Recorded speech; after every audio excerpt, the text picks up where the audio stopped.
there, welcome to Storytime. My name is Francie, and today we're going to have some fun and learn a little about nocturnal animals, or animals that like to stay awake and come out at night and sleep during the day. So first I have a song I want to sing for you, and then I have a story that I want to tell and draw for you.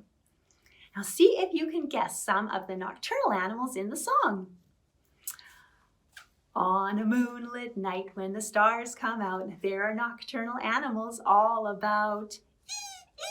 Who can it be? A little black bat is looking at me.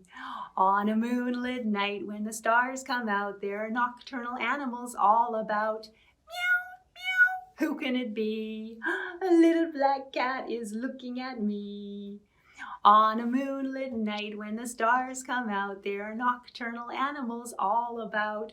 Ribbit, ribbit, who can it be? A little green tree frog looking at me. On a moonlit night when the stars come out, there are nocturnal animals all about. Squeak, squeak, who can it be? A little gray dormouse looking at me. On a moonlit night when the stars come out, there are nocturnal animals all about. Ooh, ooh, who can it be? A wise old owl is looking at me. Okay, see if you can think of a nocturnal animal or two. And now I have a story I want to share with you, and it goes like this. Once there were two kids, Molly and Sam, and they were feeling bored. So they said to their dad, "Dad, we're bored. What can we do?" And their dad said, "Go for a walk." "A walk," they said. "That's no fun." "No," said their dad, "not just a walk, a night walk." "Well, grab our flashlights and we'll head out tonight when it's dark." "Ooh," they said, "that sounds like more fun." So they waited and waited and waited until it got dark. Then they grabbed the flashlights and headed out. So they opened the front door of the house and they all left.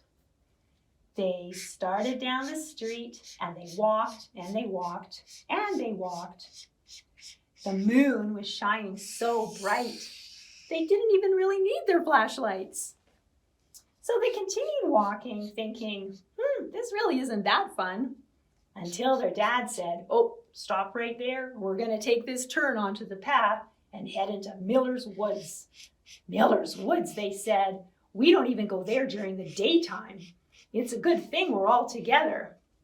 And then their dad said, "Make sure you stick together. We need those flashlights to shine the path ahead of us." So as they headed out on the path, the moon became hidden behind the trees, and they were surrounded in darkness. So they took out their flashlights, and their dad turned his on first and shone it around, and his light cast an interesting shape with different shadows. And then Molly and Sam turned on their flashlights and saw some smaller shadows. Then they were walking along, and they almost tripped. "Yikes!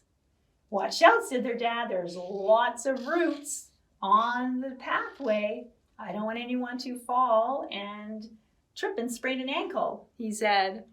So then they're walking along thinking, wow, this really is actually an adventure.